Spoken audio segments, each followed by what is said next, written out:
ব্যবস্থা আমরা করব। সম্মানের সাথে থাকতে পারবেন। ওয়ান ম্যান ওয়ান পার্টির রাজনীতি বাংলাদেশে শেষ।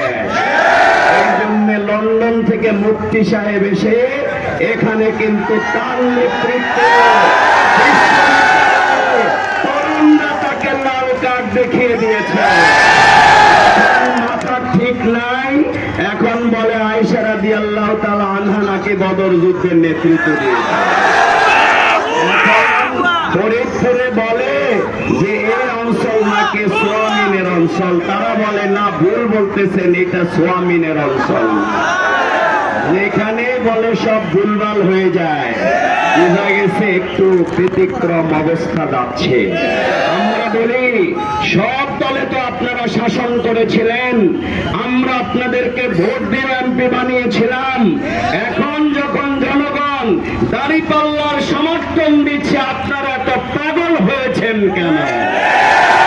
সুতরাং বিএনপির তো কিছু যোগ দিয়ে আমরা দেখাইছি, হাজার হাজার কিন্তু দল ছেড়ে কিন্তু এখানে এসে গেছে। কারণ যারা বিবেকবান, যারা নিজের সঞ্চয় করে রাজনীতি করে, তারা চাঁদাবাজদেরকে নিজের দল থেকে প্রত্যাখ্যান করেছে। আমরা বলি যে দলের হাতে নিজ কর্মী হত্যার শিকার হয়, সেই দলের হাতে আর হোক বাংলাদেশ নিরাপদ নয়।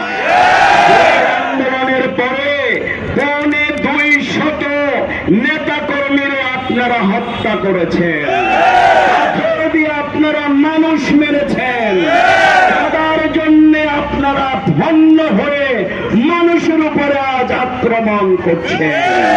সুতরাং শহীদ ওসমান হাদির স্বপ্নের বাংলাদেশ, ইনসাফের বাংলাদেশ, চাঁদাবাজ আর ধান্দাবাজ মুক্ত বাংলাদেশ আমরা গড়বই।